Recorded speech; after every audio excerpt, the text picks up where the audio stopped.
Hi friends, कैसे हो आप सब। होप सो आप सब बढ़िया होंगे। तो मैं हूं डॉक्टर कीर्ति और मेरे चैनल में आपका स्वागत है। तो आज हम बात करने जा रहे हैं प्रेगनेंसी के 9th मंथ के बारे में, यानी कि प्रेगनेंसी का 9वां महीना जो होता है वो कैसा जाता है, कैसा जाना चाहिए, बच्चे की ग्रोथ के बारे में, बच्चे की मूवमेंट्स कैसी होनी चाहिए और आप में क्या क्या चेंजेस आएंगे, उस सब टॉपिक्स पे अब हम बात करेंगे। तो चलिए शुरू करते हैं वीडियो को। उससे पहले अगर आपने मेरे चैनल को सब्सक्राइब नहीं किया है तो मेरे चैनल को सब्सक्राइब जरूर करें और लाइक जरूर दबाएं। तो पहले हम बात करेंगे मदर के बारे में कि मदर में क्या क्या चेंजेस आएंगे, क्या क्या उनको सावधानियां बरतनी चाहिए और कब उनको चाहिए कि वो हॉस्पिटल जाएं, डॉक्टर के पास जाएं। तो सबसे पहले आता है 8th मंथ जब खत्म होने वाला होता है तो आपको डॉक्टर के पास विजिट करना है। वो आपको टेस्ट बताएंगी, आपके ब्लड टेस्ट करेंगी और अल्ट्रासाउंड करेंगी।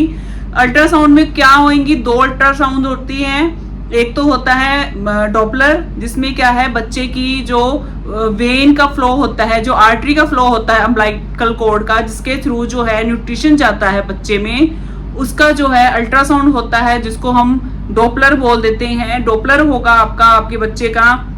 और दूसरी जो होती है अल्ट्रासाउंड, वो नॉर्मल अल्ट्रासाउंड होती है, जिसमें कि बच्चे की ग्रोथ, बच्चे का वेट कितना है, अम्नियोटिक फ्लूइड कितना है, यानी कि पानी की थैली है उसमें पानी कितना है, ये पता लग जाता है। कहीं आपको ओलिगोहाइड्रोमिनोज तो नहीं है, यानी कि आपका जो थैली में पानी है वो कम तो नहीं है, जितना होना चाहिए उतना है, या ज्यादा तो नहीं हो गया। मोस्टली जो होता है लेडीज में जो पानी है वो कम होने लग जाता है इस मंथ में आकर, तो बच्चे की जो ग्रोथ है वो रुक जाती है, या बच्चा ग्रो नहीं कर पाता है, या फिर कभी कभी बच्चा जो है अंदर ही डेड हो जाता है।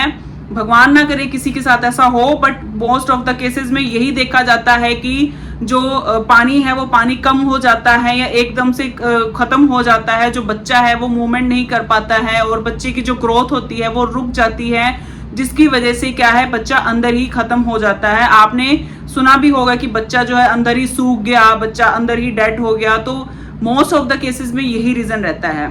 तो उसके बाद बात करेंगे हम जो टेस्ट होते हैं, उसमें जो आपका HB होता है, यानी कि आपका हीमोग्लोबिन होता है, वो आपका कितना रहना चाहिए, यानी कि 10 से ऊपर, 10 ग्राम से ऊपर ही मोस्ट ऑफ द केसेस में इतना देखा जाता है कि 10 ग्राम से ऊपर हो तो बढ़िया डिलीवरी हो जाती है, क्योंकि ब्लड लॉस के चांसेस होते हैं। कभी कभी आपकी नॉर्मल डिलीवरी के चांसेस होते हैं, बट ऑन द स्पॉट जो है सिजेरियन करना पड़ जाता है, तो आपको HB की जरूरत पड़ती है, ब्लड की जरूरत पड़ती है। तो आपका HB जो है वो 10 से ऊपर ही हो। ये जो चीज है ये बहुत ही ज्यादा बेनिफिट करती है आपको डिलीवरी के दौरान भी और डिलीवरी के बाद भी। तो मेक श्योर करें आप अपनी मेडिसिन जो है, आयरन की टैबलेट्स चल रही हैं और आपकी जो कैल्शियम चल रही है वो मिस ना करें। और जो आपका जो थायराइड वगैरह का अगर ट्रीटमेंट चल रहा है तो थायराइड का जो टेस्ट होता है रिपीट होता है कि आपका जो थायराइड है वो नॉर्मल चल रहा है, जितना होना चाहिए उतना चल रहा है, या मेडिसिन के अकॉर्डिंग जितना जो मेडिसिन है वो थायराइड के अकॉर्डिंग जितनी देनी चाहिए उतनी ही चल रही है, उसकी डोज कम करनी है या ज्यादा करनी है। उसके बाद आता है BP। आपका जो BP है वो नॉर्मल चल रहा है। आपके हाथों पैरों में अगर सूजन जो है नॉर्मल रहती है, अगर ज्यादा आती है तो दिक्कत की बात है, नॉर्मल रहती है, थोड़ी बहुत सूजन जो है मोस्टली लेडीज में आ ही जाती है, बट अगर वो जो स्वेलिंग है हाथों पैरों में, एडिमा जो है ज्यादा आ जाता है तो BP जो है फ्लक्चुएट होने के चांसेस ज्यादा रहते हैं। उसी वजह से जो है सूजन आती है पैरों में। तो आप नमक का इंटेक कम करें अगर आपका BP ज्यादा आता है, और साथ में आपको जो है घी वगैरह कम लेना है, ऑयली फूड जो है वो आपको कम लेना है। और साथ में आपका जो H प्रोफाइल है, यानी कि आपका HIV, hepatitis B, hepatitis C जो है वो दोबारा चेक होगा, सो दैट आपके डिलीवरी के दौरान जो प्रिकॉशंस हैं वो यूज किए जा सकें अगर आपको कोई भी ये रिपोर्ट अगर पॉजिटिव आती है तो। उसके बाद आते हैं बच्चे के बारे में। बच्चा जो है अच्छे से मूव कर रहा है कि नहीं कर रहा है, ये आपको ध्यान रखना है। आपको एक टाइम नोट कर लेना, चाहे वो सुबह का 8 हो, चाहे सुबह के 9 हो, चाहे सुबह के 10 हो। सुबह के अगर आप 10 बजे से नोट करने शुरू करते तो आपको रात के 9 बजे तक आपको वो टाइम नोट करना है कि बच्चा जो है कितनी बार मूव कर रहा है। अगर आपका बच्चा 8 से 10 बार भी मूव करता है पूरे दिन में तो आपको कोई टेंशन लेने की जरूरत नहीं है, बट अगर आपका बच्चा जो है सिर्फ 4 या 5 बार ही मूव कर पाता है तो आप अपने डॉक्टर के पास जाएं, सो दैट आपका जो है अल्ट्रासाउंड हो या फीटल हार्ट साउंड जैसे सुनी जाती है, बच्चे की ग्रोथ देखी जाती है, वो सब कुछ चेक किया जा सके, इम्यूनिटिक फ्लूइड चेक किया जा सके कि बच्चा जो है मूव क्यों नहीं कर रहा है, अंदर सब कुछ ठीक चल रहा है या नहीं चल रहा है। तो उसके बाद बात आती है बच्चे की वेट की, बच्चे की हाइट की। तो बच्चे का जो वेट है नॉर्मली 2.5 से 3 किलो का होगा, हो सकता है वो 4 किलो का भी हो जाए। वो बच्चे पे डिपेंड करता है, मदर पे, न्यूट्रिशन पे डिपेंड करता है कि मदर कैसा खाना ले रही है, फैटी खाना ले रही है या कैसा ले रही है। ये जो जेनेटिक फैक्टर है ये यहाँ पे भी मैटर करते हैं कि जो बच्चा है वो हाइट वाइज कैसा होगा। मदर अगर लंबी है, उनके जो पापा हैं वो अगर लंबे हैं, तो बच्चे की जो हाइट है वो भी अच्छी होगी। अब बात आती है बच्चे के ऑर्गन्स की। तो बच्चे के जो ऑर्गन्स हैं, किडनी है, हार्ट है, स्टमक है या हाथ पैर हैं, उंगलियां हैं, वो सब अच्छी तरीके से डेवलप हो चुकी होती हैं। बट जो ब्रेन होता है वो बच्चे की डिलीवरी के बाद भी बच्चे का जो है डेवलप होता रहता है।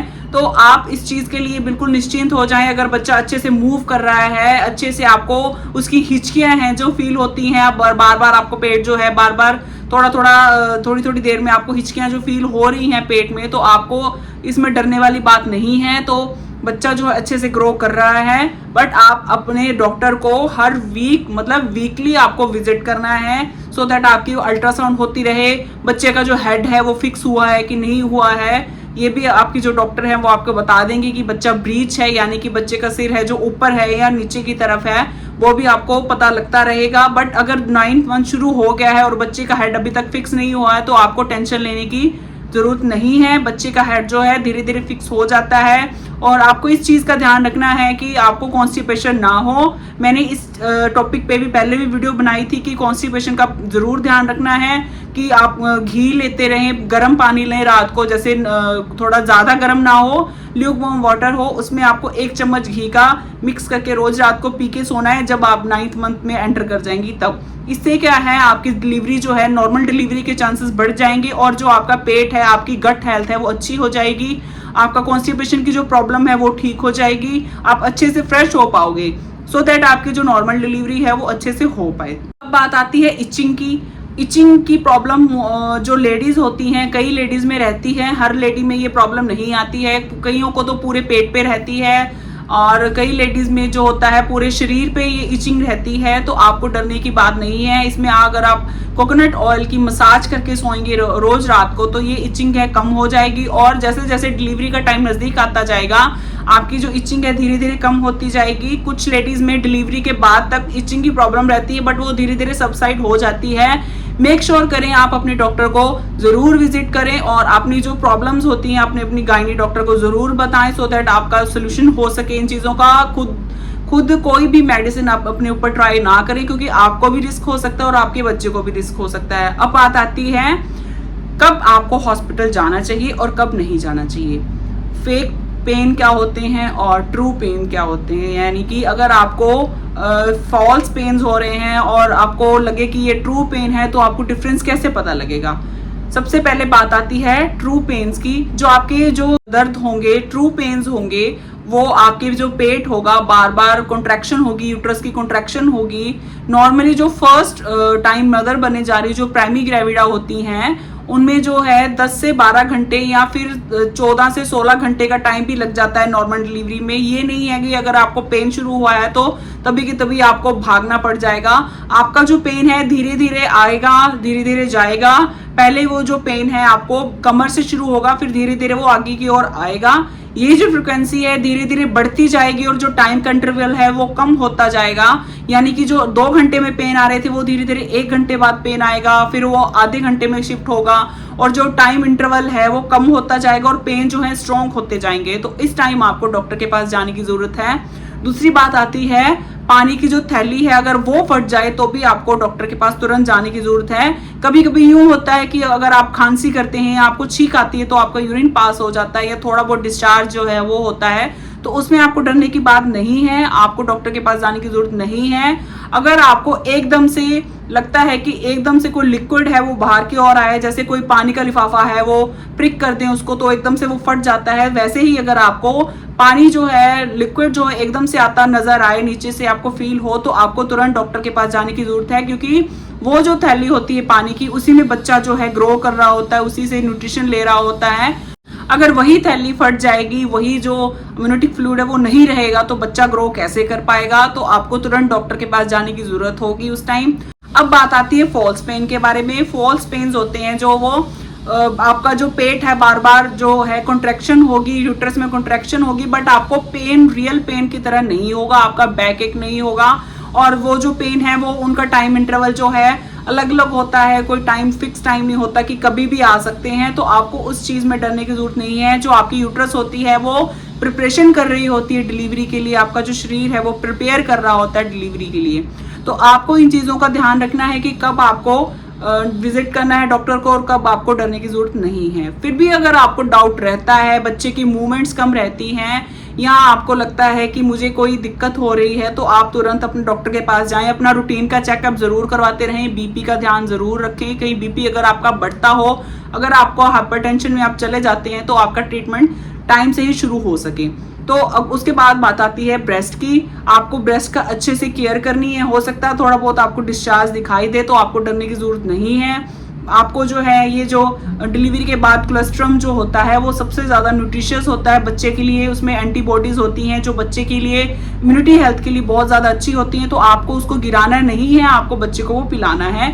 और दूसरी बात आती है आपकी केयर की, विजाइना केयर की। आपको अच्छे से उसकी सफाई रखनी है सो दैट जो बच्चा है अच्छे से डिलीवर हो पाए। नहीं तो अगर आपको इन्फेक्शन रहेगी तो बच्चे की जो आंखें हैं उसमें इन्फेक्शन हो सकती है, या उसको स्किन की कोई भी एलर्जी हो सकती है। तो आप इन चीज़ों का ध्यान रखें। ये सारी बातें थी 9th मंथ ऑफ प्रेगनेंसी के बारे में, यानी कि प्रेगनेंसी का 9वां महीना कैसे होता है, कैसा जाना चाहिए और कैसा जा सकता है। तो आपको इन चीज़ों का ध्यान रखना है। प्रेगनेंसी के जो 9th मंथ से शुरू होकर प्रेगनेंसी के 9th मंथ एंड तक, या फिर उससे एक हफ्ता ऊपर तक भी आप वेट कर सकती हैं डिलीवरी की। अगर उसके बाद भी आपके पेन शुरू नहीं होते तो आप अपने डॉक्टर के पास जाएं, वो आपको चेकअप करेंगी, आपका अच्छे से चेकअप करेंगी। अगर उनको लगेगा बच्चे का वेट अच्छा है, बच्चा जो है वैसे भी जो 7th मंथ के बाद होता है वो बच्चा सर्वाइव कर जाता है। अगर उनकी 7th मंथ के बाद भी डिलीवरी हो जाती है तो वो अच्छे से सर्वाइव कर जाता है। तो अब जो 9th मंथ आ जाता है तो उसके जो लंग्स होते हैं, हार्ट, किडनी, स्टमक, सब कुछ अच्छे से डेवलप हो जाता है। तो आपको डरने की जरूरत नहीं है। अगर 9वें महीने की शुरुआत में ही आपकी डिलीवरी हो भी जाती है तो आपको डरने की जरूरत नहीं है, बच्चा अच्छे से सर्वाइव कर पाएगा। तो अगर आपने मेरे चैनल को सब्सक्राइब नहीं किया है तो मेरे चैनल को सब्सक्राइब जरूर करें और बेल आइकन को जरूर दबाएं सो दैट मेरी हर वीडियो की नोटिफिकेशन आपके पास आती रहे। और अपना ध्यान रखें।